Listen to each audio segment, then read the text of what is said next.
Je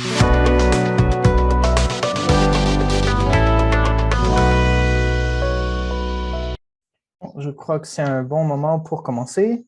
Alors, encore une fois, bon après-midi à tous et à toutes. Mon nom est Omola Bake, pardon l'interprète. Je suis basé au bureau de Lagos et bienvenue au programme d'accélérateur en ligne de Fashionomics Africa. Aujourd'hui, nous allons couvrir comment établir et gérer une équipe efficacement. Veuillez noter que la traduction est disponible en français, en anglais, en portugais et en arabe.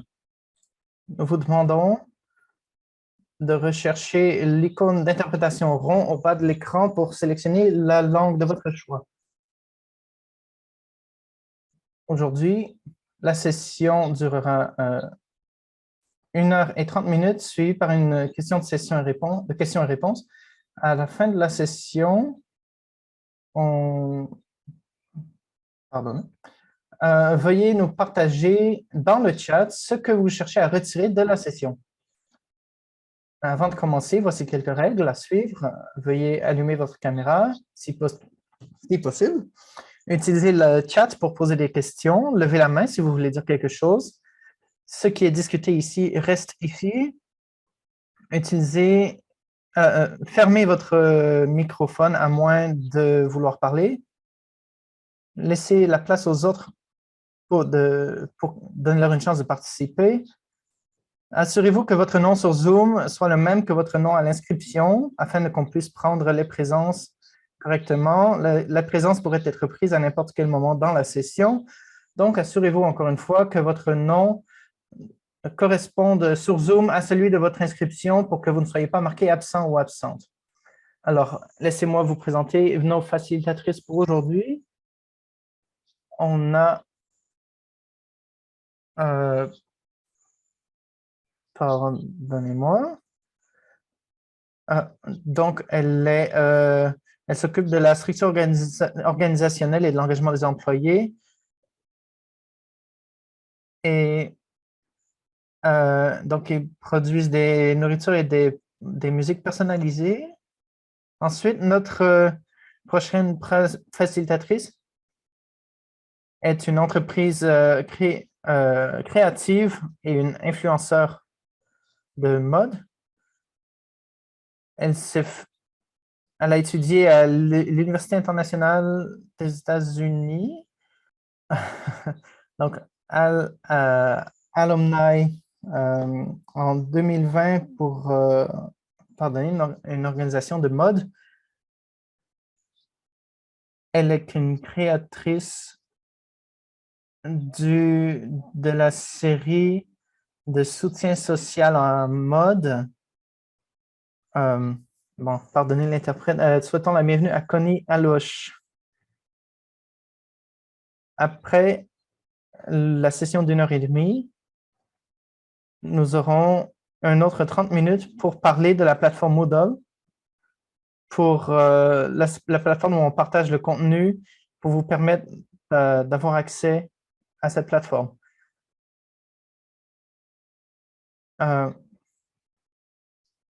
Alors, bienvenue par Oyin Kansola. Ah, d'accord.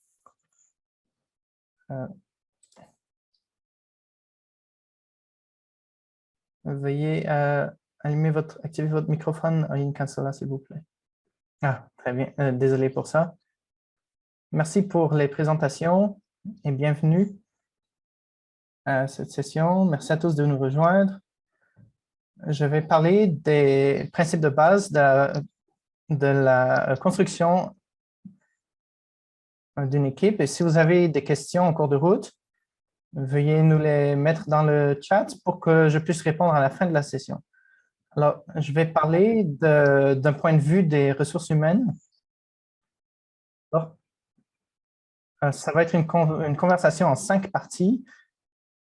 Je vais parler donc avant même le recrutement, donc une stratégie de recrutement de talent. Ensuite, le procédé de recrutement, créer une description d'emploi, le onboarding, Pardonnez, interprète. Donc, avant le recrutement, le procédé de recrutement. Donc, définir ce procédé. En gros, donc, le recrutement, c'est avoir des gens qui ont du talent, des capacités pour qu'ils travaillent pour vous. Donc, pour que ça corresponde à vos objectifs, à votre stratégie d'entreprise. Donc, avant même de commencer le recrutement, il faut savoir ce que vous cherchez à réaliser. Et donc, c'est là qu'on regarde votre stratégie d'entreprise. Si vous êtes une entreprise de mode, alors, vous dites, par exemple, cette année, je veux étendre mes activités, agrandir, ou vous voulez passer à 5, à 10 employés. Ça, c'est votre plan. Et la stratégie, c'est plutôt de voir comment vous allez le faire. Alors, la stratégie, c'est le comment et vos buts, c'est le quoi. Alors, si votre but est la croissance, ça pourrait être avec des acquisitions. Il faut voir quel est votre plan pour arriver à vos buts. Alors, ça, c'est votre stratégie. Dans notre cas, donc si vous êtes une boîte de mode,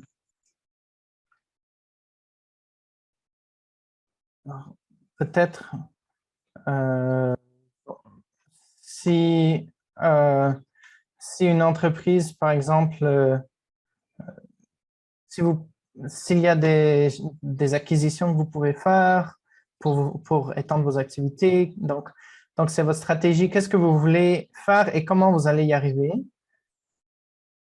Euh, Parfois, les plans d'expansion, ça coûte cher.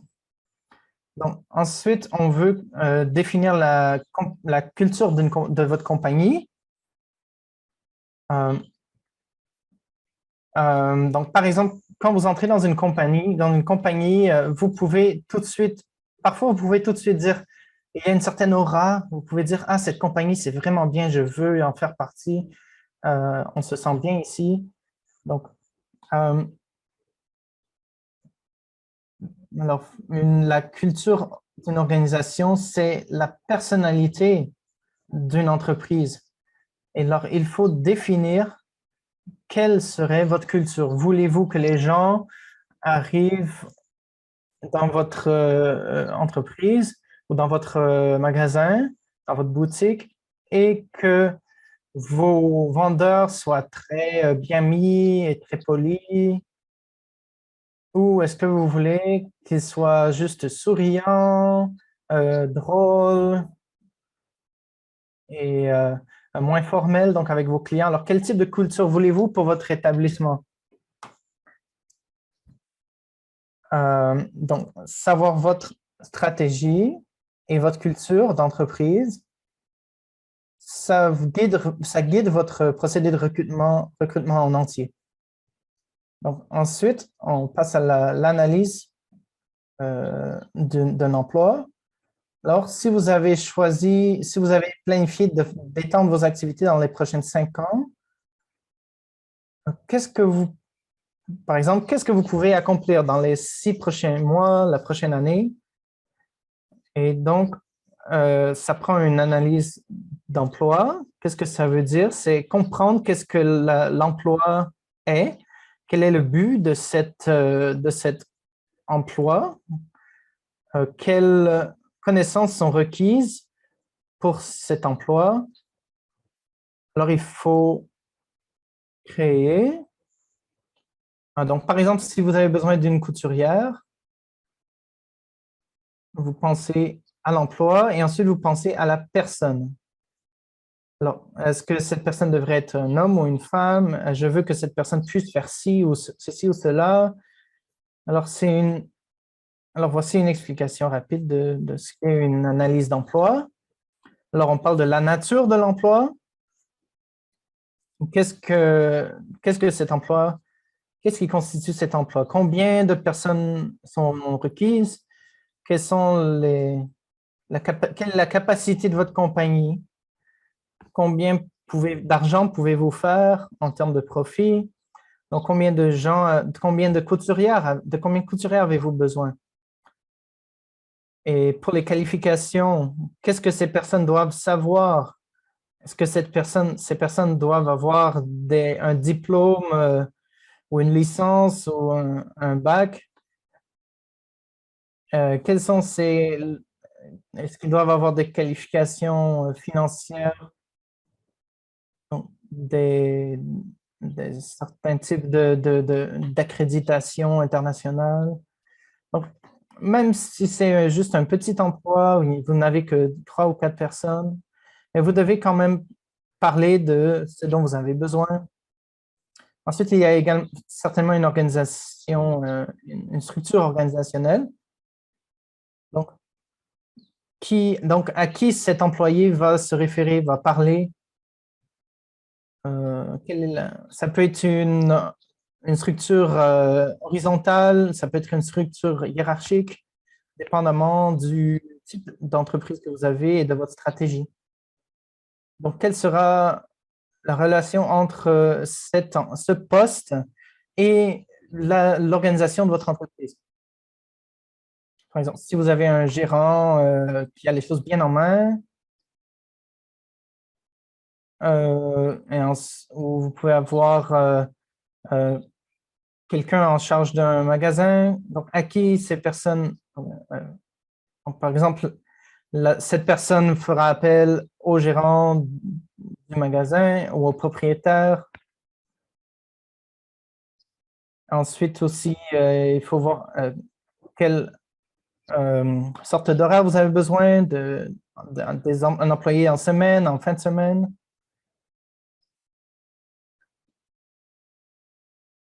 Une fois que l'analyse du poste est complétée, il faut passer à la description.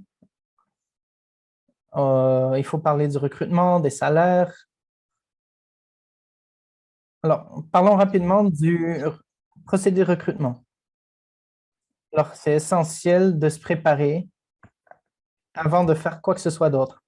Alors, tout ce que j'ai dit ici, c'est la préparation, c'est l'étape 1. Si on revient en arrière un peu, il faut une description de poste. Ça, c'est un document qui décrit donc quelles sont les spécifications de ce qui est nécessaire pour ce poste. Et donc, ensuite, le recrutement va sélectionner des gens qui correspondent à ces critères. Alors, tout ça, c'est de la préparation, comme j'ai dit. La deuxième étape, on parle de sourcing. C'est un terme en recrutement qui veut dire donc juste la recherche. Donc, vous pouvez chercher par divers canaux, par des références. Non, ça peut être par des plateformes formelles comme LinkedIn, où vous annoncez « je veux employer telle personne ». Ça peut être par LinkedIn ou Indeed. Donc là, vous dites, voilà, c'est ce que je recherche, c'est le genre de personne que je veux employer. Parfois, on utilise aussi des agences. Donc, on leur dit, je cherche un comptable, je cherche un designer, un gérant de magasin. Qu'est-ce que vous avez? Qu'est-ce que vous pouvez m'offrir? Ou quels canaux pouvez-vous m'offrir? Alors, disons par exemple que vous avez besoin de 100 employés. Donc là, par exemple, si vous avez 100 candidatures, alors là, bien, il faut filtrer. Alors, comment vous allez filtrer? Alors, par exemple, si vous cherchez un designer créatif, là, ben, vous devez filtrer si vous avez beaucoup de candidatures. Je voulais quelqu'un avec 3 ans d'expérience, quelqu'un qui a déjà travaillé en magasin, quelqu'un qui a déjà fait du design unisexe. Bon. Ah, il m'en reste combien? Ah, il me reste 20 candidats qui correspondent à ces critères. Donc, dans votre processus de filtrage, de sélection, donc, vous allez leur poser des questions, les interviewer. Qu'est-ce que vous pensez de la culture d'entreprise? Des questions à propos de leurs compétences. Mais aussi, vous voulez aussi leur poser des questions sur leur comportement. Si votre entreprise est très collaborative, alors si le candidat travaille seul, alors bon, peut-être ça ne correspond pas. Alors, vous pouvez aussi leur poser des questions sur le salaire. Est-ce que je peux me permettre de payer cette personne? Donc, donc tout ça, c'est la filtration. Et ensuite, on passe à la sélection. Donc, bon, il m'en reste 20 candidats potentiels et j'en ai besoin que 5, que de 5. Alors, eh bien, vous utilisez tous les indicateurs que vous avez déterminés avec les interviews et tout, et vous en sélectionnez 5 à partir de ça.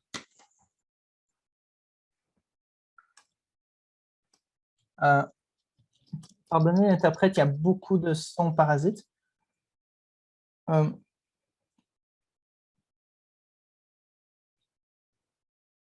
alors, en matière de mode,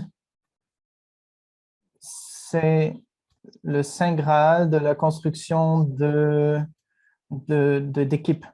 Alors, qu'est-ce qu'il faut chercher quand on recrute?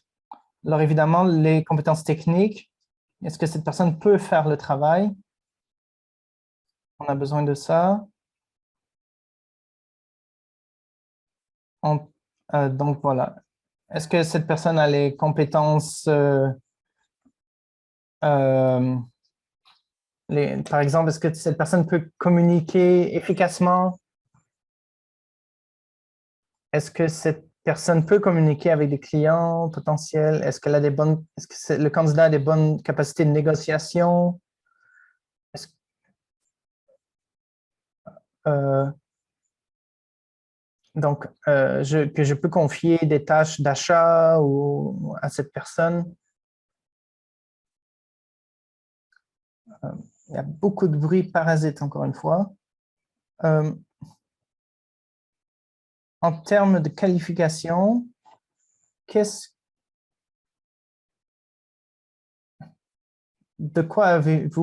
qu'est-ce que vous exigez pour l'emploi?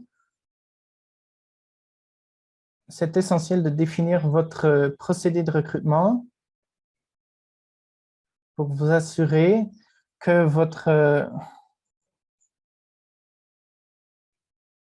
donc comment allez-vous publier votre annonce de recrutement? Ça peut être LinkedIn, ça peut être d'autres plateformes. Il y a énormément de bruit parasite. Euh, Est-ce que les candidats vont parler qu'à vous seulement ou à d'autres personnes également? Qui va conduire les interviews? Euh, il y a, donc, les gens utilisent même des jeux, des plateformes de jeux pour déterminer quel type de candidat cette personne est. Ensuite, combien je devrais payer cette personne? Est-ce que le prix que j'offre est assez compétitif pour attirer des candidats? Euh, et comment est-ce que vous attirez les candidats pour votre emploi? Ah, désolé pour le micro. Ah, voilà. Alors, alors, il y a toujours du bruit parasitique. Euh, alors,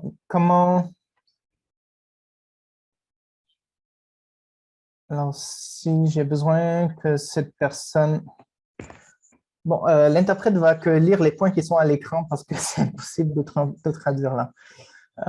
Donc, comment et quels sont les rôles qui seront publiés? Combien d'étapes d'interview il y aura à la compagnie? Qui va conduire les interviews? Est-ce que les candidats recevront des tâches? Si oui, de quel type? Donc, des tests d'aptitude, etc. Il n'y a plus de son du tout en passant. Euh, Quelle est votre structure salariale? Est-ce que c'est compétitif pour attirer les bons candidats? Et comment allez-vous tracer et suivre et gérer l'expérience des candidats? Alors, on a beaucoup de problèmes au niveau du son là.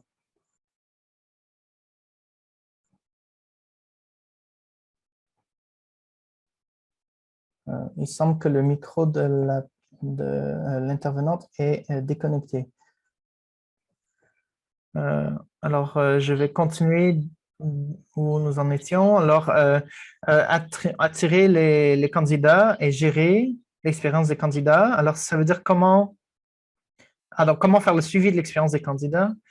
Alors, ça veut dire comment le candidat a perçu l'expérience le processus de recrutement. Est-ce que c'était facile? Est-ce que c'était difficile? Est-ce que c'était agréable? Alors, on peut avoir un formulaire à chaque étape pour avoir l'opinion du candidat ou à la fin. Bon, par exemple, on peut mettre un score de 1 à 10, où 10 c'est excellent et 1 c'est horrible. Alors, ça fait partie de notre procédé de recrutement, donc d'avoir les commentaires des candidats. Alors, j'ai dit plutôt qu'une description d'emploi, de poste, ça décrit les tâches à faire et aussi ça va attirer les candidats. Donc, qu'est-ce qui va faire en sorte que le candidat choisisse de cliquer sur notre lien plutôt que celui de notre compagnie? Alors, dans une description de poste, on aura les détails de la compagnie, qui on est, qu'est-ce qu'on fait. Parfois, les candidats se retirent du processus de recrutement parce qu'ils voient les détails, des informations sur notre compagnie et ça ne les attire pas. Alors, euh, vous aurez aussi une description brève du poste. Alors, qu'est-ce que je vais faire dans ce poste? Vous ne décrivez pas en détail tous les détails, c'est juste une description brève. Ensuite, les responsabilités du poste. Euh, donc, à quoi on s'attend du candidat ou de la candidate? Euh, alors, euh, en vérité, il y a toujours des tâches à faire qui parfois sortent un peu de la description de tâches. Donc, on ne veut pas mal représenter ce que... Donc, il ne faut pas mal représenter ce que l'emploi est, ce qu'il faut faire juste pour attirer les gens. Si l'emploi, en réalité, ne correspond pas à la description du rôle ou des responsabilités, la personne va perdre l'intérêt. Alors, il faut décrire les prérequis techniques, les études requises. Et, plus récemment, je vois que beaucoup de gens ont des offres particulières à des compagnies, des bonus, des bonis. Donc, parce qu'il y a tellement de compagnies qui recrutent, alors on offre des bonis pour attirer les candidats. Donc, par exemple, payer les vacances payées, les congés payés. Certains d'autres auront des actions dans la compagnie qui leur seront offertes. Et il peut y avoir des coupons rabais. Et il y a tellement d'options qui peuvent nous permettre d'attirer les gens vers notre compagnie. Alors, ce n'est que quelques exemples. Ce sont que quelques exemples. Alors, ici, j'ai un échantillon de description de poste.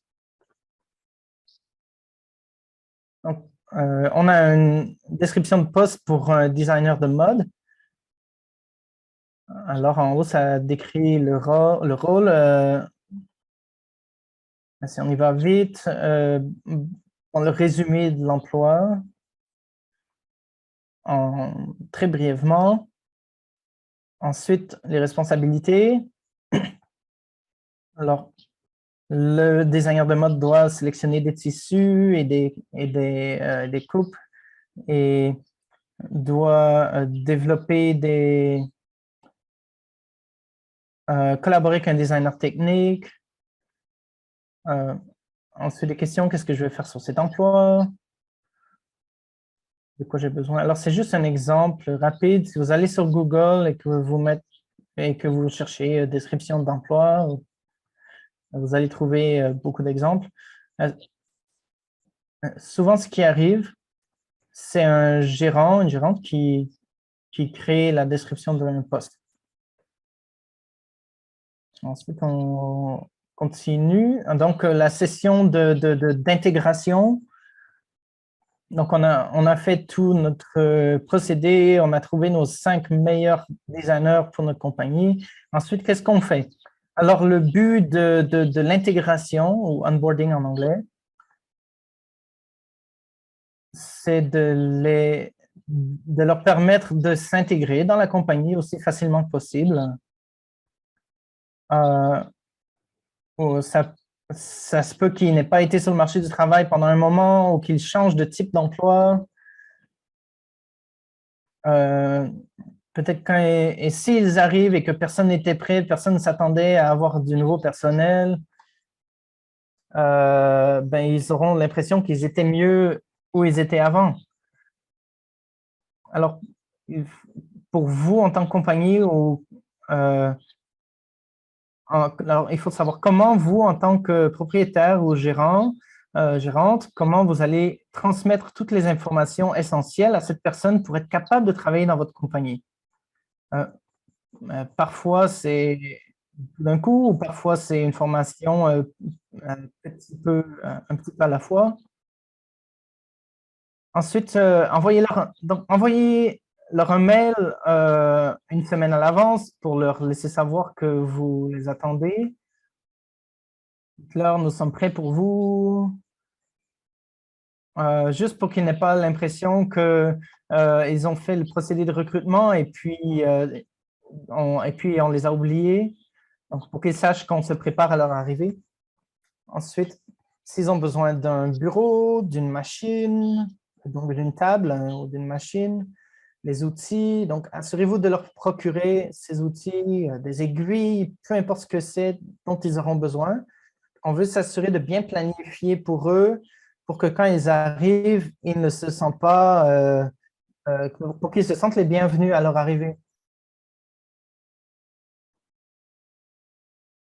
On ne veut pas si personne, et on veut aussi laisser aux autres savoir qu'un nouvel employé va arriver.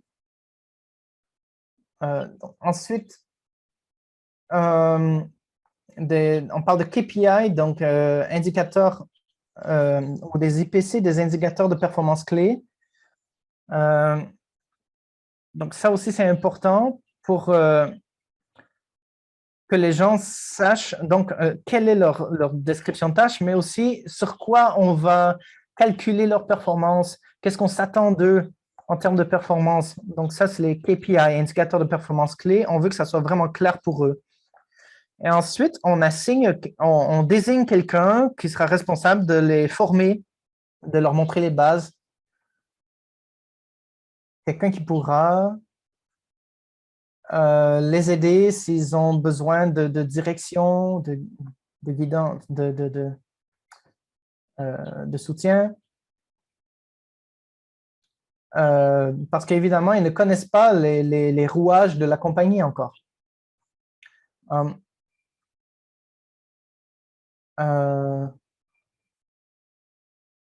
Donc, si par exemple, on ne veut pas qu'à l'arrivée, la personne reçoive des instructions comme voici la commande, ça doit être fait dans les 24 heures, voici ton bureau, vas-y. Alors, on ne veut pas que notre nouvel employé ait une expérience comme ça. On veut les aider à naviguer à travers toutes ces nouvelles choses qu'ils doivent apprendre et connaître. On veut aussi recueillir leurs commentaires sur comment ils se sont sentis à la première semaine, à la troisième semaine. Pour certaines personnes, ça peut être un long procédé, l'intégration. Vous pouvez avoir un sondage court, vous pouvez avoir une conversation avec eux, leur demander comment ils se sentent, comment est-ce que l'emploi se passe jusqu'à maintenant. Est-ce que ça correspond à ce que vous aviez à l'esprit? Il y a beaucoup de questions que vous pouvez poser, mais évidemment, il ne faut pas trop en poser. Il y a des gens qui ne seront pas forcément... il y a des gens qui seront peut-être plus honnêtes dans des sondages anonymes. Donc, assurez-vous qu'ils se sentent confortables si vous leur posez des questions pour qu'ils répondent honnêtement. Ensuite, gestion d'équipe. Alors, même seulement 2 personnes, c'est une équipe. Une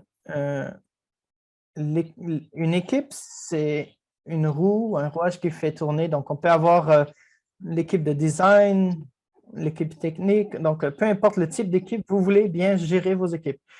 Alors, les trucs pour gérer les équipes, premièrement, la communication, c'est la clé. S'il n'y a pas de communication, tout s'écroule. Alors, si je ne sais pas ce que la personne dans l'autre département fait, c'est un gros problème. Parce que quand on partage de l'information, le partage d'informations, ça peut coûter de l'argent ou du temps. Euh, mais donc, il faut, en tant que gérant ou gérante, pouvoir bien communiquer. Euh, euh, donc oui, s'il y a une mauvaise communication, ça peut être coûteux.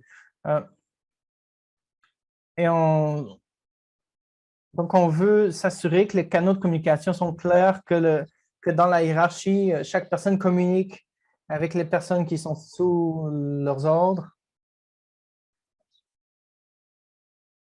On veut que tout le monde ait une bonne compréhension de où ils vont, ce qu'ils ont à faire, et une bonne compréhension ici de la vision, de la stratégie.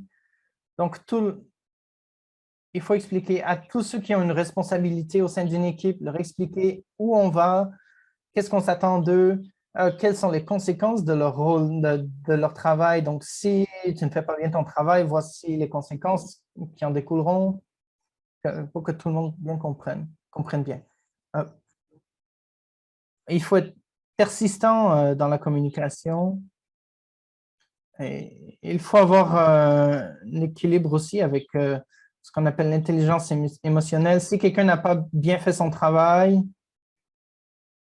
par exemple, si vous avez des retours de marchandises parce qu'un travail n'était pas bien fait, quand vous, quand vous donnez des commentaires à l'employé en faute, assurez-vous de leur donner des commentaires constructifs, donc de leur donner une manière de corriger le tir et de surveiller leur progrès, de suivre leur progrès pour pas que la personne se décourage.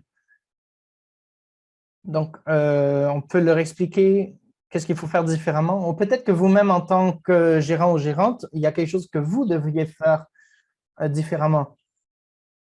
Et, et s'il y a des gens qui performent très, très bien, il faut leur dire. Euh, et le progrès d'une équipe, ça se représente dans vos finances, dans vos revenus, dans vos recettes. Euh, euh, alors, il faut former votre équipe, leur donner du coaching. Donc, quand vous parlez, par exemple, quand vous pensez par exemple à une équipe de sport, de basket, alors le coach leur donne des directions, leur donne des encouragements. On ne parle pas de sympathie ici, mais juste se mettre à leur place et penser à ce qui peut les encourager, leur donner des récompenses. On veut célébrer ces employés qui font bien, leur dire qu'on apprécie et quels beaux impacts positifs ils ont sur l'entreprise. Alors voilà des conseils pour gérer une équipe. Peu importe comment la grandeur, la taille de l'équipe, ces conseils porteront fruit. Alors, pour des études de cas et des ressources additionnelles, donc celles-ci seront partagées par la suite. On a des choses sur de grosses marques comme Chanel, Gucci, Louis Vuitton, et surtout donc, dans l'industrie de la mode. Donc, il y a la mode rapide, la vente au détail, peu importe quel aspect du monde de la mode que vous offrez, je suis certaine que ces ressources vont vous aider à avoir une meilleure vision, donc plus claire de ce que vous avez à faire. Et j'espère que cette session aura été informative pour vous. Alors, merci. et j'ai hâte de voir toutes les questions que vous pourriez avoir. Merci beaucoup, Oyin Kansola. Euh, à ce moment, ensuite, on aura Connie, euh, pardonnez l'interprète, Connie Alouche pour la prochaine partie. Alors, je ne sais pas, Connie, est-ce que tu es là? Oui, bon après-midi tout le monde. De Nairobi au Kenya. C'est super d'être ici cet après-midi.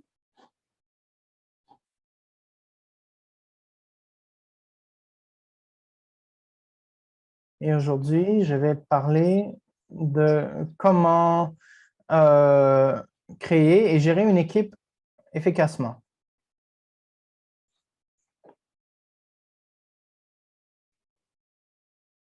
OK, c'est bon.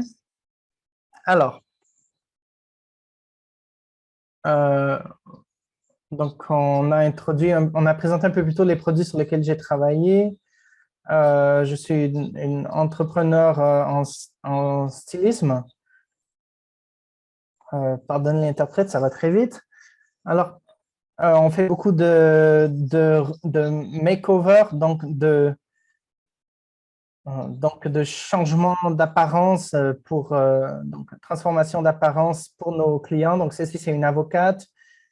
Ensuite, ce monsieur, il travaille dans une grande entreprise technique, dans un cabinet technique, donc peut-être de consultant. Et donc, on améliore son image. Donc, voici la première impression à gauche et à droite après notre intervention. Donc, on va commencer maintenant. Alors, personnalisez vos ressources humaines pour les besoins spécifiques de votre entreprise.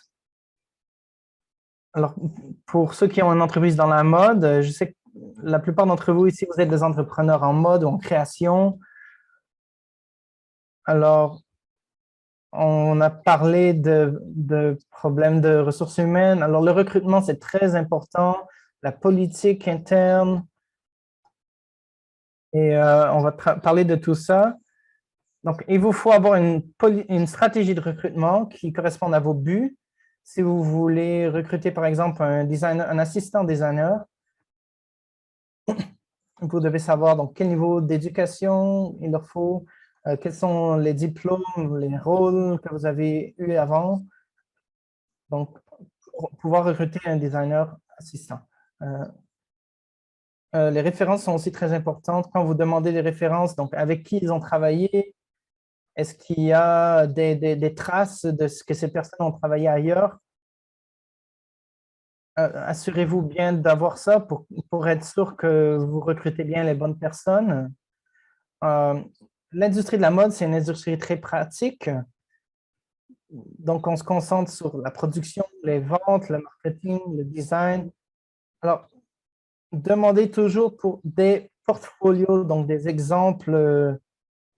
Donc, c'est essentiel de voir le travail de ces gens auparavant. Ensuite, quelles sont les compétences uniques qu'il vous faut pour la mode, leur créativité, et aussi que ces gens soient au courant de ce qui se passe sur le marché, donc recherche. Il y a tellement de choses là-dedans. Euh, il faut être au courant donc, des tendances euh, qui, qui sont actuelles dans le pays, dans la région où vous travaillez. Il faut être orienté vers les détails, il faut avoir des très bonnes capacités, talent de couture, de visualisation. Il faut être capable de dessiner, d'interpréter donc, le produit qu'on veut obtenir. Euh, euh, donc, euh, donc, il faut que vous ayez un bon... Si vous fabriquez, par exemple, des vêtements pour un chanteur ou une chanteuse, alors cette personne va chanter dans le désert, et bien alors là, vous devez faire des vêtements adaptés à ce climat, par exemple. Ensuite, il y a des programmes de design qui sont en ligne, alors il faut que cette personne puisse travailler euh, sur des ordinateurs. Il faut qu'ils aient un bon sens du style et qu'ils comprennent le marché de la mode. Alors, ces 9 aspects sont essentiels pour tout le monde qu'on veut recruter dans l'industrie de la mode. Ensuite, pour recruter une équipe spécifiquement pour votre entreprise, voilà ce qui est essentiel. Que l'équipe puisse être flexible et travailler sous pression. Dans notre industrie, dans notre milieu, il y a beaucoup de pression, il y a des échéances. Alors, si le tissu n'est pas disponible, il faut changer les plans. Alors, on veut des gens qui soient flexibles et qui s'adaptent. La personnalité aussi. Alors, pour certains, vous passez peut-être 80% de votre temps au travail.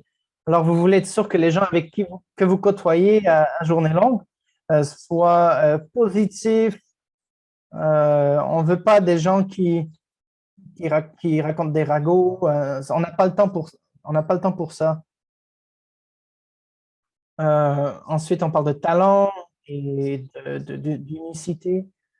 Euh, donc, pourquoi est-ce que ces gens sont intéressants? Qu'est-ce qu'ils nous offrent qui est unique? Donc, dans le processus de recrutement, demandez-leur qu'est-ce qui est unique, qu'est-ce qui vous sépare du reste. C'est très important. Et ensuite, la compatibilité. Donc, est-ce que c'est des gens avec qui on peut travailler? Donc, encore une fois, 80% de votre temps sera au bureau. Alors, est-ce que c'est facile de travailler avec ces gens? Est-ce qu'on peut collaborer avec eux facilement? Est-ce que c'est un environnement productif et agréable avec eux? Ensuite, on veut développer des programmes, des formations pour notre compagnie, apporter des technologies. Et il y a tellement de nouvelles innovations à tous les jours. Là, on va être toujours bien tenu à jour euh, pour être capable de toujours continuellement améliorer nos opérations, notre production. On veut développer des systèmes pour les employés, pour leur permettre de voir de quel talent ils ont besoin, qu'est-ce qu'ils ont besoin d'apprendre. Donc, des systèmes pour la formation. Par exemple, on peut leur demander leurs commentaires pour savoir de quoi ils ont besoin. Euh, on a besoin de compétences informatiques aussi pour les ventes et le marketing.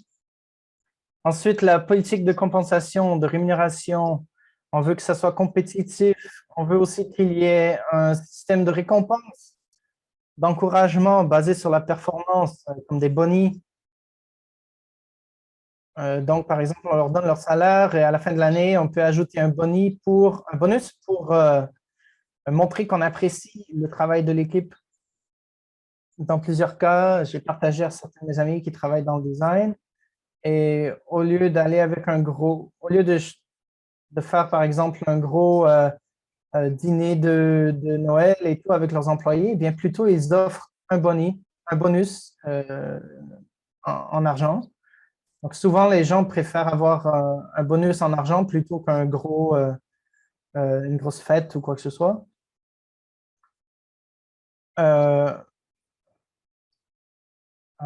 donc, l'environnement de travail, c'est très important. Puisque vous travaillez avec des machines, évidemment, c'est important d'avoir des mesures de sécurité.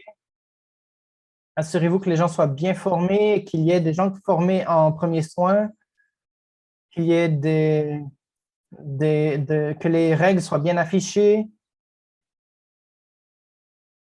C'est vraiment important qu'il y ait une bonne description de tâches pour que tout le monde sache ce qu'ils ont à faire, qu'il n'y ait pas de confusion. Ayez toujours une politique porte ouverte, donc que tout le monde puisse communiquer librement, que s'il y a des problèmes, ça soit communiqué sans reproche. Euh, Donc, si on ne veut pas que les employés parlent dans notre dos de l'administration. Ce n'est pas productif. Ensuite, ayez des événements de renforcement d'équipe. Ça peut être juste des réunions avec les employés. Euh, Donc, il peut y avoir des moments où nos employés relaxent ensemble, les équipes partagent du temps et parlent de ce qu'ils pensent qui pourrait être bien pour améliorer la compagnie. Ensuite, c'est important de traiter vos employés comme du capital des actifs dans lesquels il faut investir. Je vais vous parler, pardonnez l'interprète. Donc, il y a des services qui aident, des services peut-être à l'externe qui aident dans la gestion des ressources humaines. Donc, assurez-vous d'avoir une bonne communication et de la confiance dans l'équipe pour que les problèmes soient résolus plus facilement. Assurez-vous d'avoir une bonne présence en ligne sur les médias sociaux. Il faut traîner vos employés pour qu'ils sachent ce que vous voulez communiquer dans le marketing. Ensuite, pensez à des stratégies pour attirer et retenir les talents parmi la génération Z. Donc, souvent, ils changent d'emploi à haute fréquence. Donc, on veut s'assurer que ces employés soient heureux, qu'ils veulent rester. Et c'est un grand défi que les employeurs ont. Et moi, j'ai une équipe. C'est un défi auquel je fais face également. Il faut, par exemple, si on a un environnement créatif, alors il faut leur laisser un peu de liberté. Alors, voici un programme que j'ai trouvé en ligne, ça s'appelle Wovo. C'est une plateforme d'organisation qui travaille donc sur appareil mobile, qui permet il y a des outils de sondage qui permet aux employés de partager leurs opinions. Il y a des outils de ressources humaines et donc pour les employés, c'est anonyme. Ça permet aussi de faire un suivi de la paie. Et ça peut vous permettre de bien faire fonctionner vos opérations en matière de ressources humaines avec cette appli. Alors, quels sont certains des défis? Donc, les choses qu'il faut à faire et à ne pas faire. Donc, pour les choses à faire, faites bien donc, ayez un bon plan de recrutement. Donc, faites une bonne description de tâches et des documents bien établis. Donc, quand quelqu'un rejoint votre entreprise, qu'il puisse facilement comprendre qu'il y a des documents sous la main pour les aider. Assurez-vous que tout le monde à l'intégration, qu'ils comprennent ce que la compagnie représente, les valeurs de l'entreprise. Assurez-vous de bien comprendre la valeur de chaque membre de l'équipe. Ensuite, plus vous impliquez l'équipe dans l'accomplissement de vos buts, plus ils se sentiront engagés. Donc, engagez les bonnes personnes et réduisez les coûts au minimum. C'est important de reconnaître les contributions des membres des équipes. Quand vous parlez d'eux, c'est important de s'assurer que tout le monde se sente comme faisant partie de l'équipe, se sente engagé. Donc, faut donc à ne pas faire, donc éviter les conflits et ne pas contrôler tous les petits détails, ne pas prendre tout donc dire que c'est nous qui avons tout fait et ne pas reconnaître les contributions des employés, avoir des préférés et ainsi de suite. Donc, ensuite, donc ici, sur ce terrain, vous avez tout ce qu'il y a à faire pour établir une entreprise. Donc, le plan de marketing, trouver votre marché niche.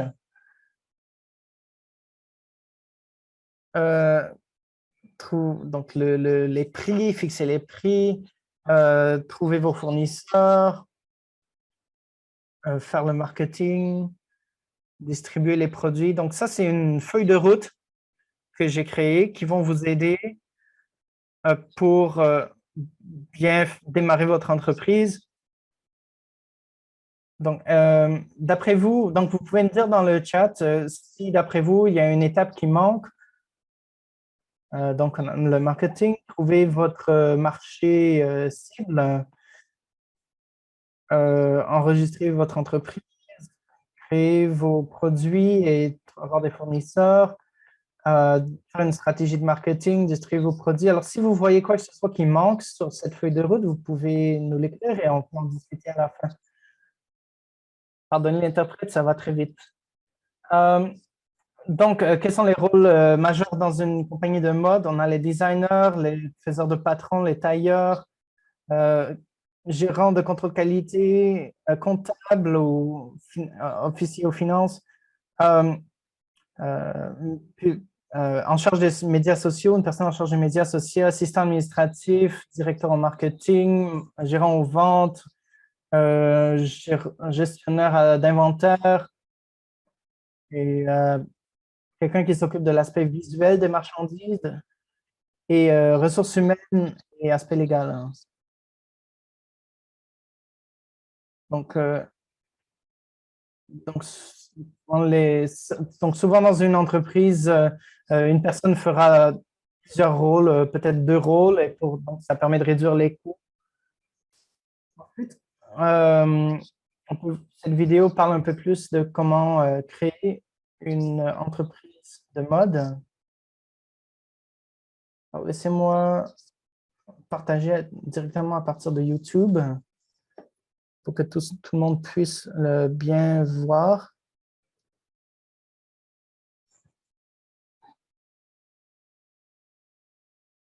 Veuillez confirmer que vous pouvez tous voir. Est-ce que tout le monde peut voir? Hmm. Alors, oui, donc vous pouvez, donc très bien. Alors, c'est une designer qui vient d'Angleterre. Elle a son entreprise de mode et on parle ici d'une plateforme qui est dans l'industrie de la mode. C'est une plateforme qui permet ah, de faire du réseautage. Donc, si vous ne l'utilisez pas déjà, utilisez-la. Je l'utilise aussi. Alors, je vais juste démarrer la vidéo.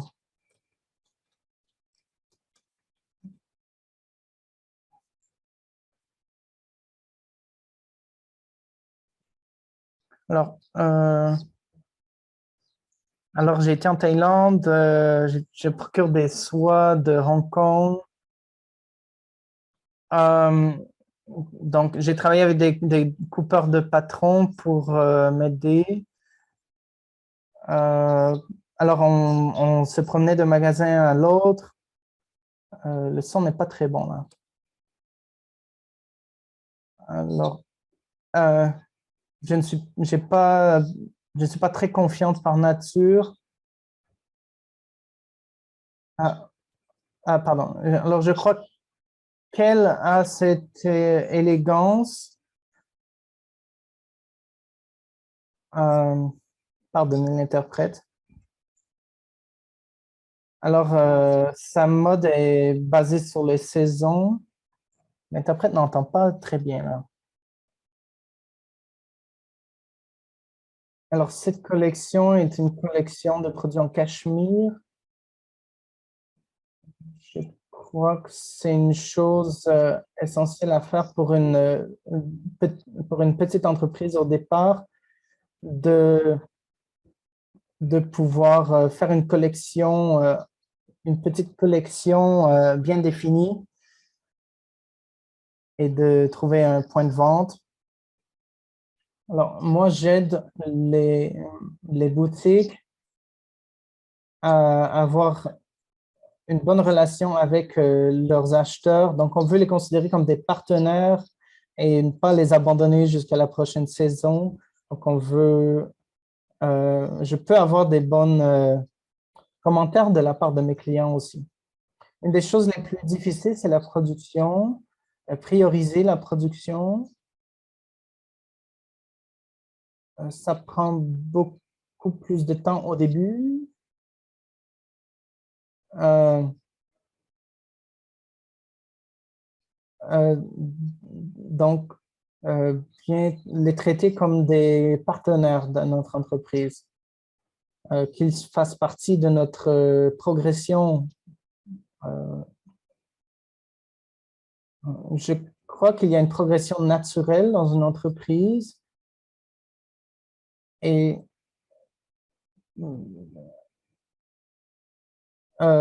donc au départ, la marque n'est pas prête pour travailler avec des gros détaillants, euh, des grands magasins. Alors il faut être patient. Pour moi, ça a été une expérience agréable. J'aimais beaucoup l'aspect défi. Euh, Pardonnez, l'interprète, elle parle d'une appli, l'interprète ne comprend pas le nom de l'appli. Euh, euh, donc, c'est important de... Donc, il y a beaucoup de hauts et de bas en cours de route et c'est important de pouvoir apprécier le voyage en lui-même, cette aventure en elle-même. Alors, à partir de la vidéo, je veux revenir là-dessus. Alors, Joe Jordan, c'est une entreprise britannique qui fait des produits de cachemire, donc qui font du design partout, en tout temps. Donc, ça, alors je vais juste récapituler les leçons clés dont elle a parlé. Alors, comprenez bien votre clientèle. Deuxièmement, identifiez vos produits clés. Quel produit sera votre best-seller?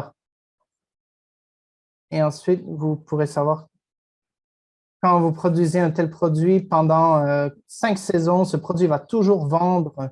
Donc, identifiez ces produits, parce que ce sont ces produits qui vont supporter votre entreprise et peut-être vous les ferez ressortir, vous les ferez en diverses couleurs selon les saisons, mais ce seront toujours vos meilleurs vendeurs. Ensuite, les ressources, où votre vente, où vos produits pourront être vendus, votre relation avec vos partenaires de production. Ensuite, gérer votre croissance avec attention. Soyez patient et vous allez avoir du succès. Donc, c'est la fin de ma présentation. Merci. Merci beaucoup, Connie, pour votre super présentation. Alors maintenant, on va passer aux questions et réponses. C'est un bon moment pour pour nous envoyer vos questions. Et alors, je vais commencer avec la première parce qu'on n'a pas énormément de temps. Alors, comment trouvez-vous un équilibre entre l'empathie et pousser les gens à s'améliorer, surtout quand vous pouvez voir qu'ils ont un potentiel plus grand que ce qu'ils utilisent, que ce qu'ils font? Alors, Connie, est-ce que tu peux répondre?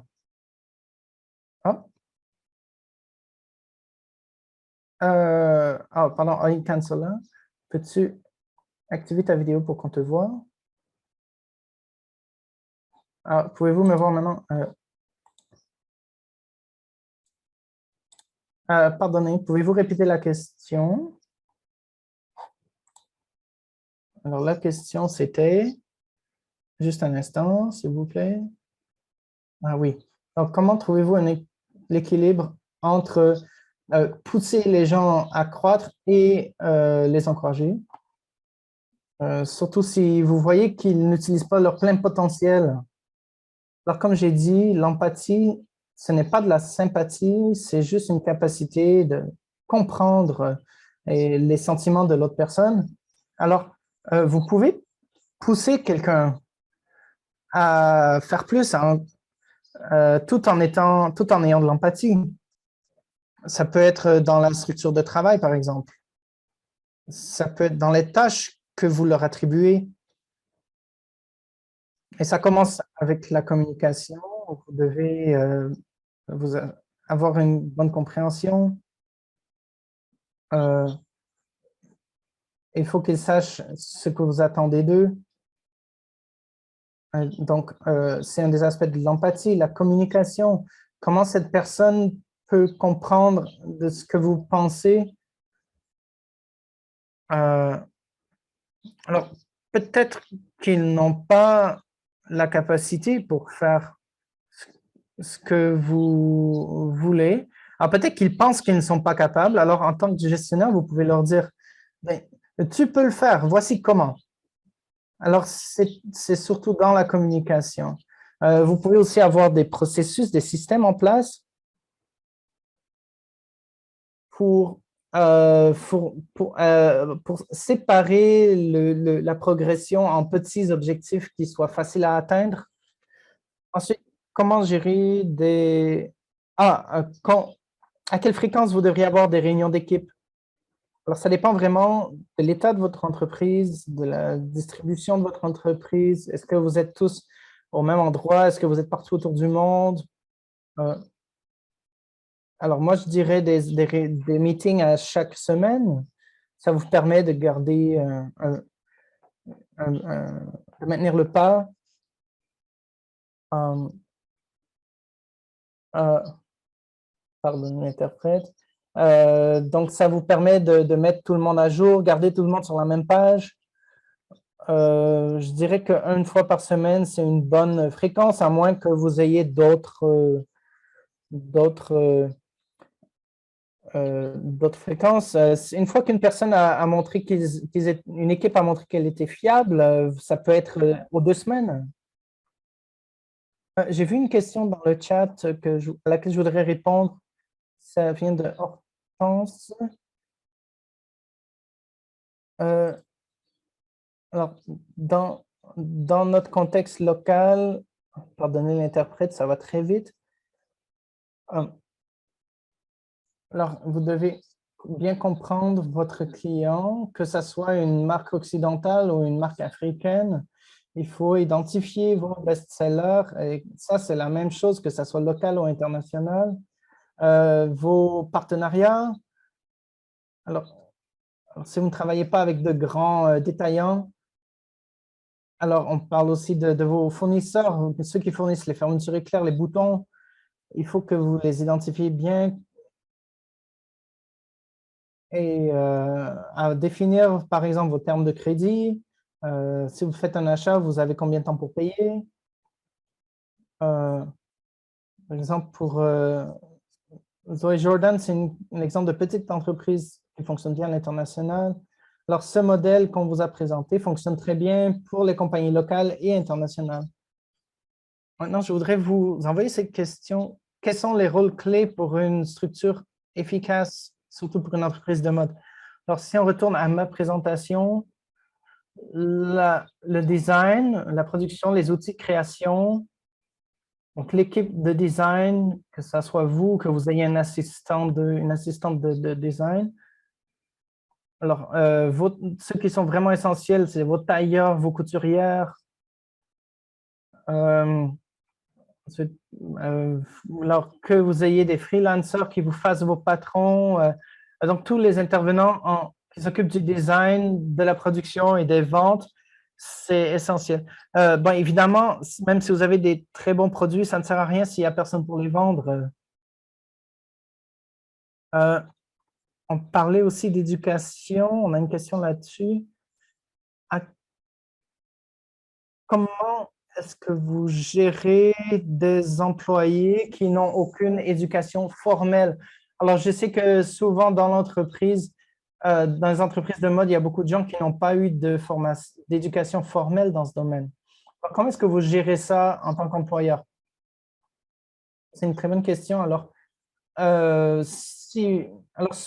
voilà, souvent une éducation formelle, ce n'est pas essentiel pour le poste.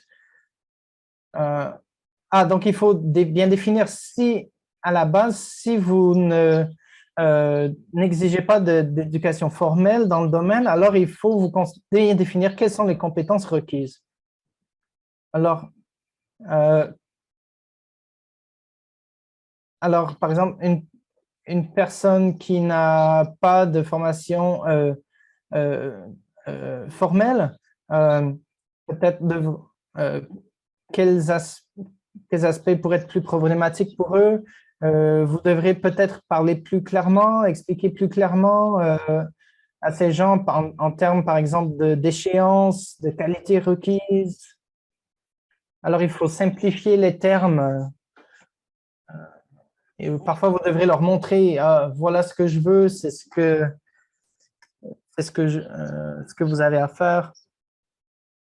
Alors, je dirais que voilà comment on peut gérer quelqu'un qui n'a pas d'éducation formelle en simplifiant un peu, en expliquant plus en détail. Bon, si vous avez plus de questions là-dessus, je serai heureuse d'y répondre. Connie, j'aimerais aussi avoir votre réponse pour cette question. Donc, si je ne peux pas me permettre de payer des salaires pour avoir beaucoup d'employés, euh, dans alors, si j'ai besoin d'un employé pour tel ou tel rôle, mais que je ne peux pas me permettre de payer leur salaire, qu'est-ce que je peux faire? Il y a plusieurs façons de contourner ça. Vous pourriez peut-être trouver un accord, faire une entente. Par exemple, vous voulez engager un assistant de design, mais vous ne pouvez pas vous permettre de les payer. Peut-être que vous pouvez avoir une entente où il peut travailler pour vous pendant un certain temps et au lieu de leur donner de l'argent, vous pouvez voir quelles sont d'autres options, des choses que vous pouvez leur offrir. Peut-être que vous pouvez leur donner euh, euh, un certain montant de produits ou d'autres choses qui pourraient être intéressantes, de présence sur les médias sociaux. Alors, euh, il est possible de faire des ententes. Euh, Par exemple, si vous avez besoin d'un photographe, en échange, vous leur offrez des vêtements. Euh, donc voilà, vous leur demandez comment est-ce qu'on peut s'entendre. Donc, il faut s'adresser à eux directement. Donc, merci beaucoup. Je veux. Alors, comment est-ce que vous gérez des travailleurs qui pourraient réduire votre standard de qualité? Alors, qu'est-ce que vous faites dans ce genre de situation? Euh, je sais que Alors, quels sont vos conseils dans ce genre de situation quand un employé pourrait nuire à la qualité générale de vos produits? Alors, oui, j'ai déjà eu cette situation. Alors, et souvent, ces gens euh, rendus en décembre et ils me donnent leur démission, bon, ils vont faire leur propre truc ailleurs. Donc, si quelqu'un ce que j'essaie de faire, c'est de recruter quelqu'un, donc de prévoir ça. Donc, quand la personne donne sa démission, ben, ceux qu'on a recrutés, ils ont eu le temps d'avoir une certaine formation, une certaine connaissance avant de prendre le relais. Euh, donc, c'est bien de s'assurer d'avoir un peu plus de personnel que nécessaire. Comme ça, si quelqu'un quitte, les autres pourront prendre le relais. Euh, euh, voilà, donc ça peut prendre 3 à 6 mois pour connaître bien les rouages d'une entreprise. Alors, bien, recruter des stagiaires, des gens, des nouveaux.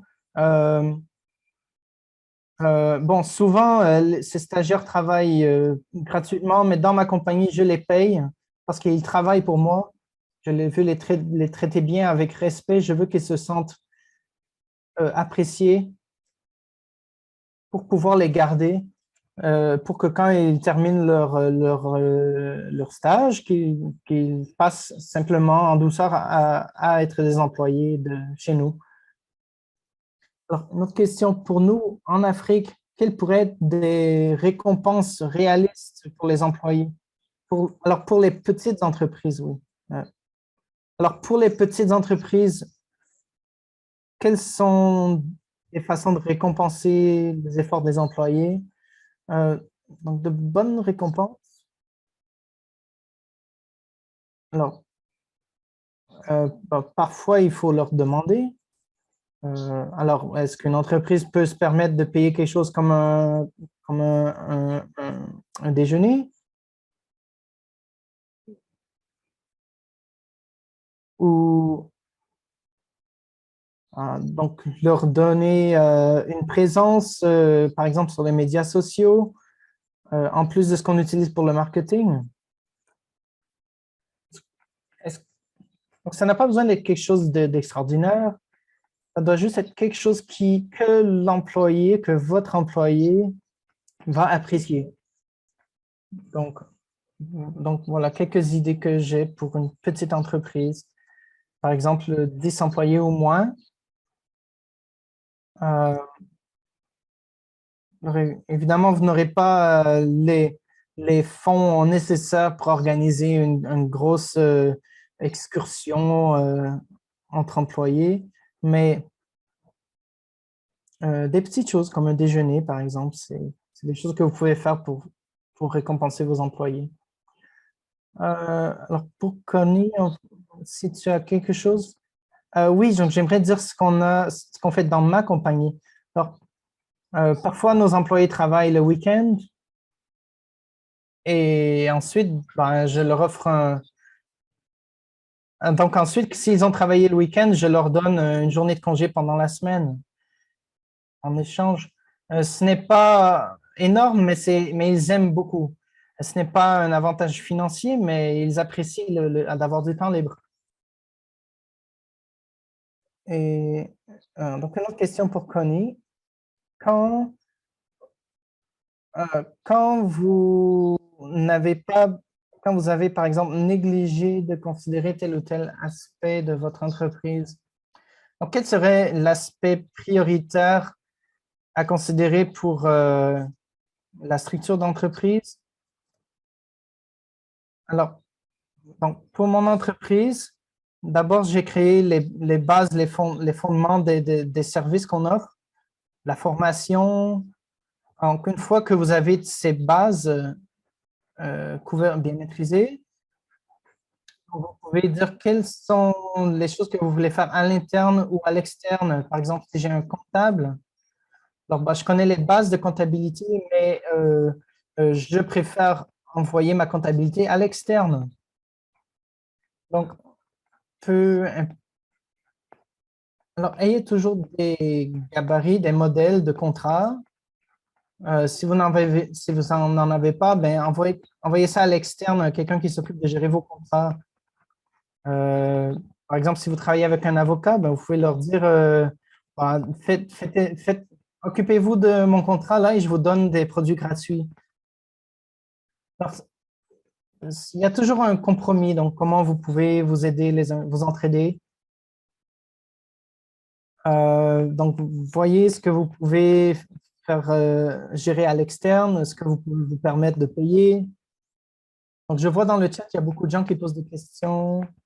En tant que que propriétaire d'entreprise unique, euh, je vois beaucoup de questions pour des propriétaires qui travaillent seuls. Euh, quand- euh, alors, encore une fois, je suis une entrepreneur. Alors, quelle est la formule? En fait, j'y travaille toujours personnellement, honnêtement. Moi, pour moi, je prends mes week-ends au sérieux, à moins que ça soit absolument nécessaire, je ne travaille pas le week-end. Euh, alors, il faut que vous trouviez votre équilibre entre la vie personnelle et le travail. Alors, parce que si vous travaillez seul, vous êtes votre comptable, vous êtes le designer, vous êtes au marketing, vous faites tout vous-même. C'est beaucoup de travail. Alors, moi, je vous conseille, fixer des objectifs clairs. Concentrez-vous pendant la semaine pour accomplir vos objectifs dans le but d'avoir du temps libre le week-end. Alors,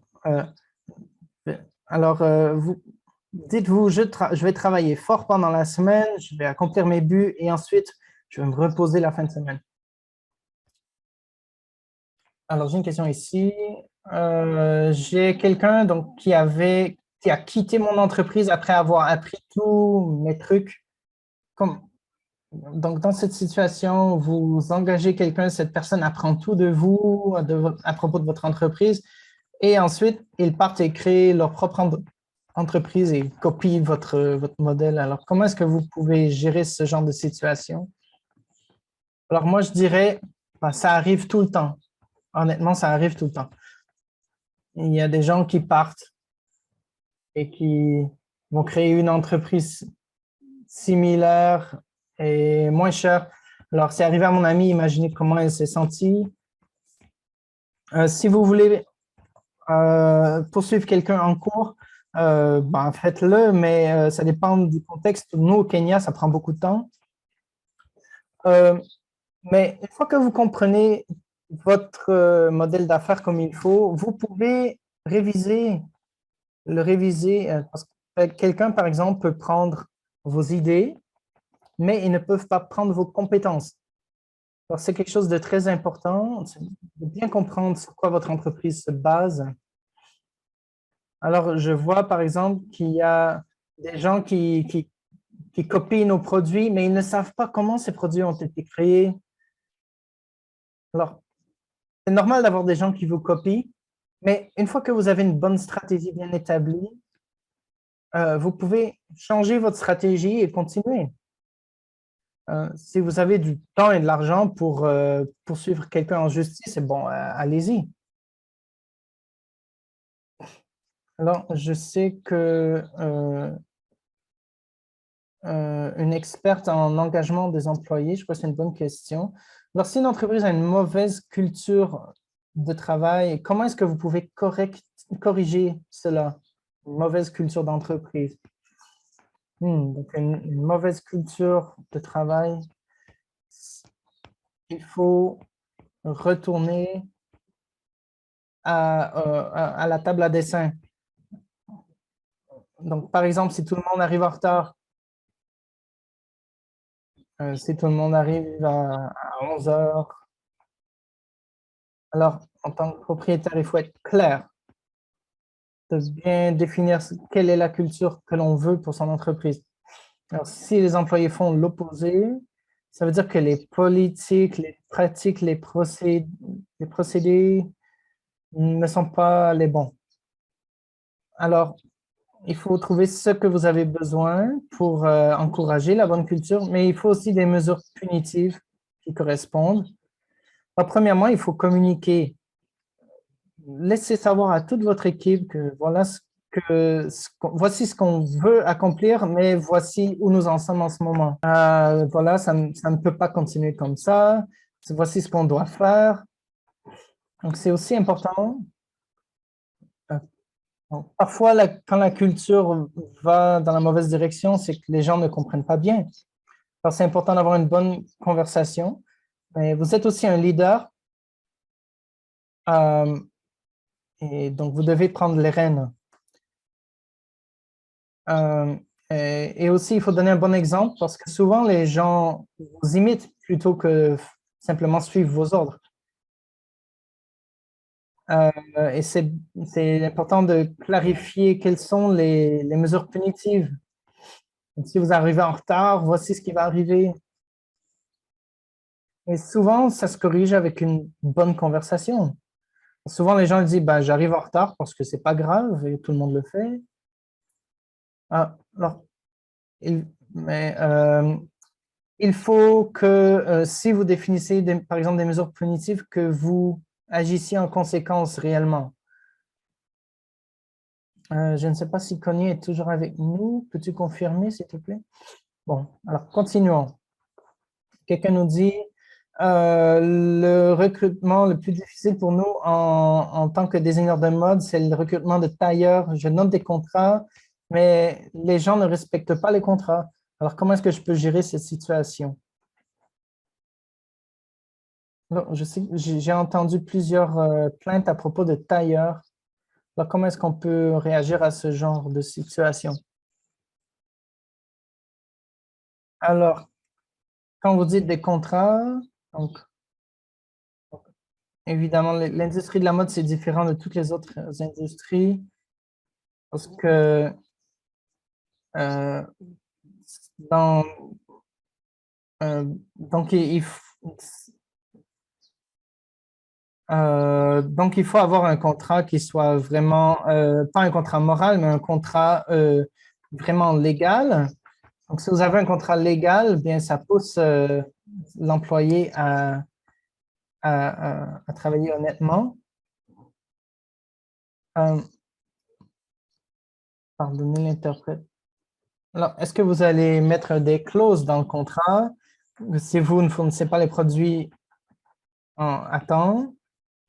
euh, on va il faut être, donc ça sera perçu sur votre salaire, par exemple, à raison de temps ou temps d'argent. Euh,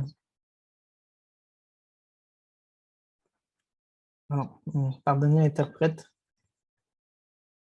Alors, quelqu'un nous pose cette question. Euh, alors, la question c'était. Alors, la question c'était. Voilà, donc la même question. Le recrutement, pour nous, en tant que designer de mode, c'est difficile avec les tailleurs. On respecte nos termes, mais les tailleurs ne respectent pas. Alors, comment est-ce qu'on peut gérer ça? Alors, il semble que Connie n'est pas là.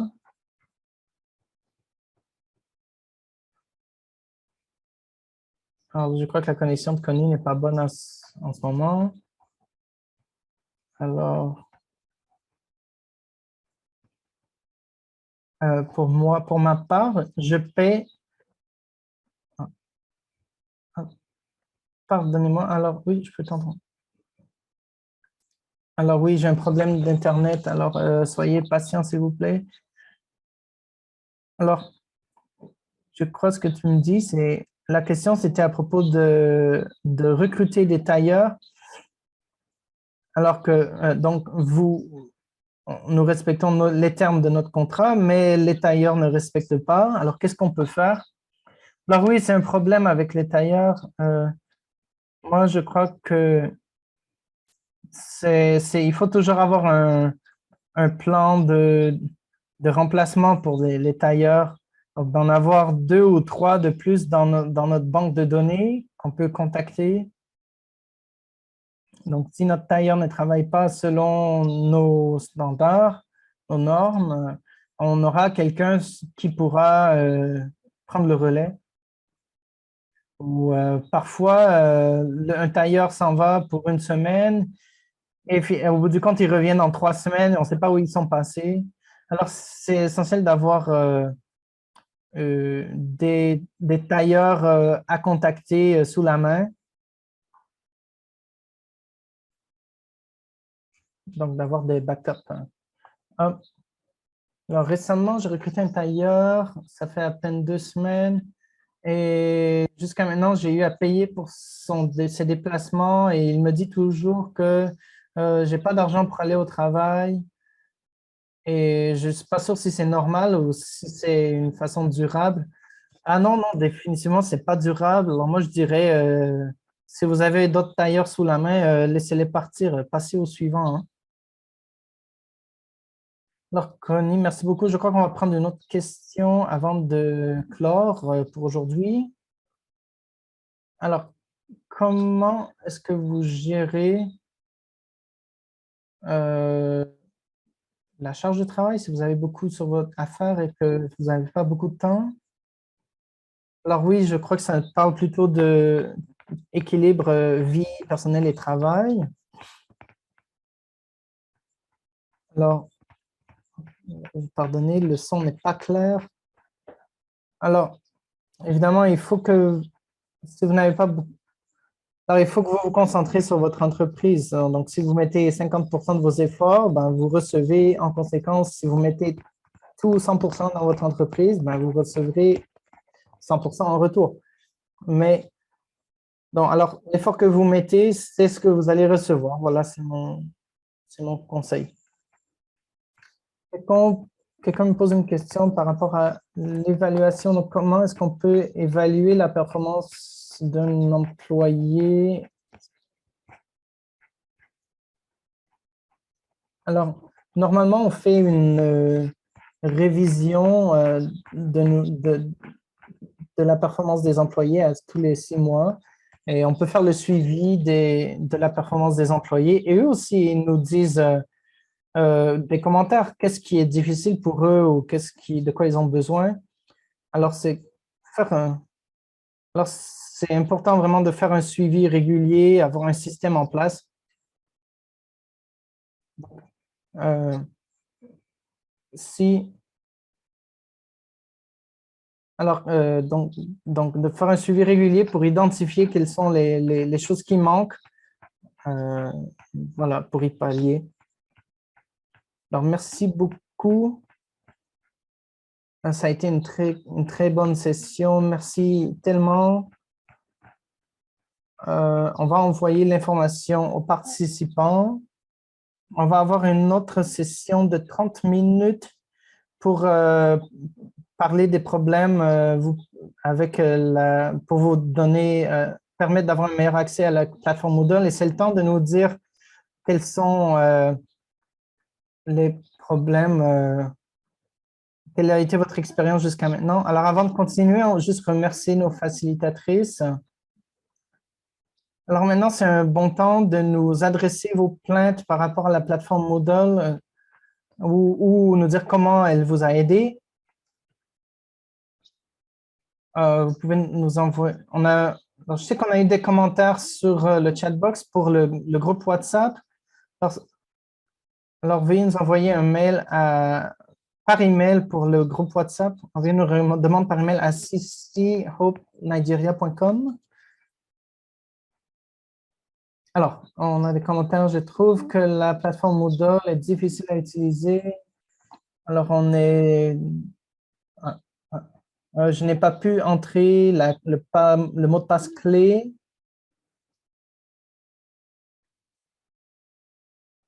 Est-ce qu'il pourrait alors, est-ce qu'il pourrait envoyer, si vous avez ce problème, est-ce que vous pouvez nous envoyer un mail à cici.nigeria.com? Pardonnez l'interprète, il ne comprend pas bien l'adresse mail. Alors, veuillez, s'il vous plaît, envoyer un mail à Fashionomics Helpdesk à cici quelque chose nigeria.com. S'il te plaît, peux-tu nous aider à mettre l'adresse dans le chat? Alors oui, je vois il y en a qui nous ont déjà envoyé un mail. Est-ce que c'est possible de aussi ajouter la présentation elle-même sur Moodle?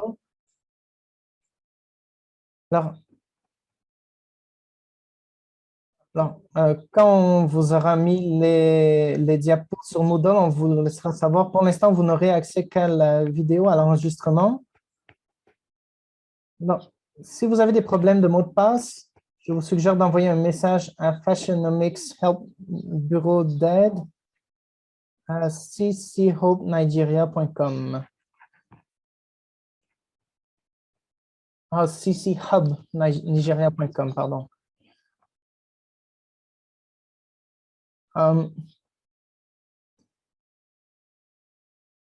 Alors, assurez-vous, par exemple, si vous recevez des instructions, des mots de passe, faites juste copier-coller. Si ça ne fonctionne pas, envoyez-vous un mail au bureau d'aide, donc au centre d'aide à cchubnigeria.com.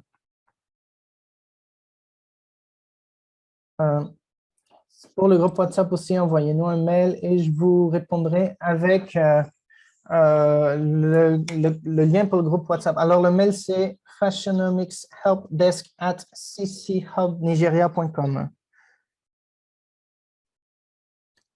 Alors, dès que vous aurez obtenu votre mot de passe, vous pourrez accéder au matériel. Je n'arrive pas à me connecter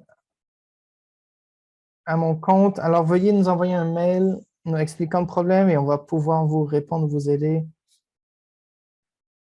Alors, quelqu'un nous dit que j'aimerais avoir les diapos pour la session en français. Alors, pour le moment, on a accès qu'aux vidéos Alors, l'enregistrement sera disponible en français, en anglais, en portugais, en arabe.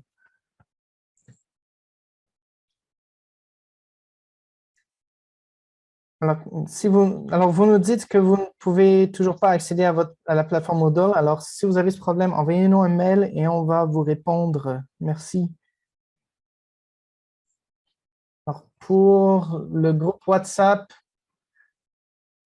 veuillez nous envoyer un mail à voilà, et nous pourrons vous rejoindre, vous répondre. Alors, pour ceux d'entre vous qui n'ont pas pu accéder au groupe WhatsApp, nous allons vous envoyer le lien WhatsApp ici maintenant, donc vous pourrez juste y accéder là, à partir de là, sur le chat.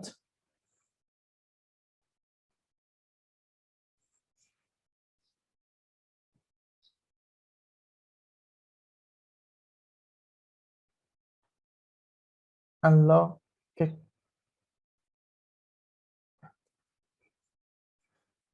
est-ce que pardonnez, la question n'est pas claire? Veuillez comprendre que vous aurez accès aux diapos, mais si vous n'avez pas, donc quand vous aurez accès, on vous le dira, mais pour l'instant, il n'y a que les vidéos. Alors, alors, donc si vous ne voyez pas, donc si vous ne voyez pas le nouveau matériel, veuillez rafraîchir la page, renouveler la page à la session 5 plutôt que la session 2.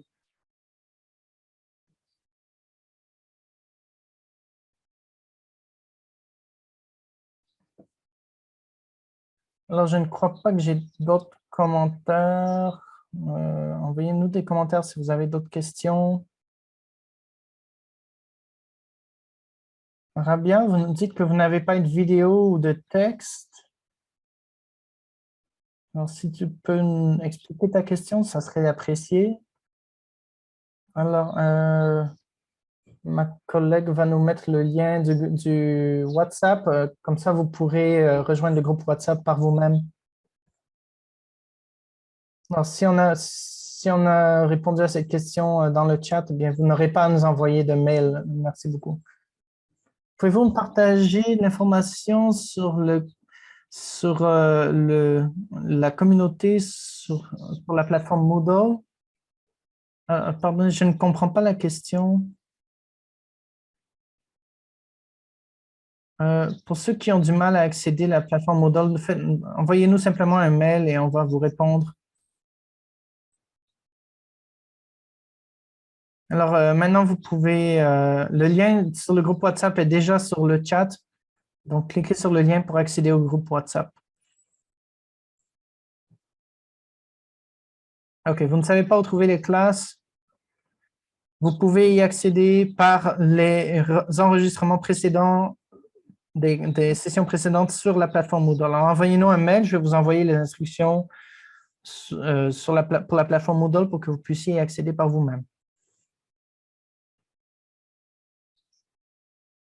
Envoyez-nous un mail, Rabia.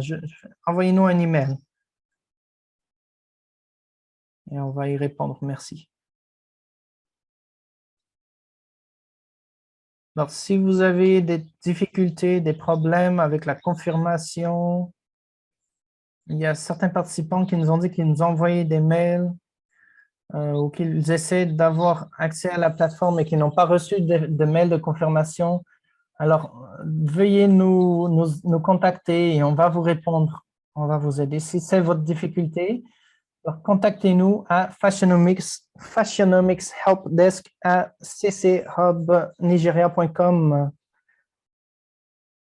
et on va vous donner toute l'aide qui est possible. Euh, Alors, quand la question, c'est quand est-ce que la session sur la fabrication de haute qualité va être ajoutée à Moodle? Alors oui, ça a été ajouté il y a, je crois, 3 jours déjà. Si vous avez des problèmes, envoyez-nous un mail. Pardon, pourrez-vous renommer votre nom sur Zoom?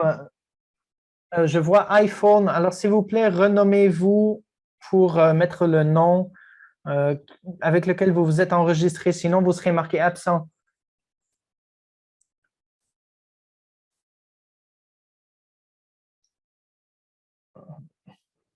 Merci. Donc, merci. Pardonnez-moi. Donc, Wanjiku nous dit la session sur la fabrication de vêtements de haute qualité n'a pas encore été euh,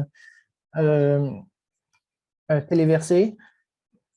Alors, pardonnez-moi. Alors, je croyais que ça avait déjà été fait. Alors, nous allons l'ajouter dès que possible.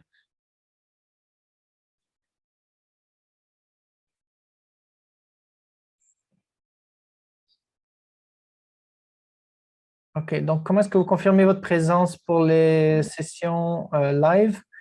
Alors, vous avez déjà confirmé votre présence en vous connectant simplement.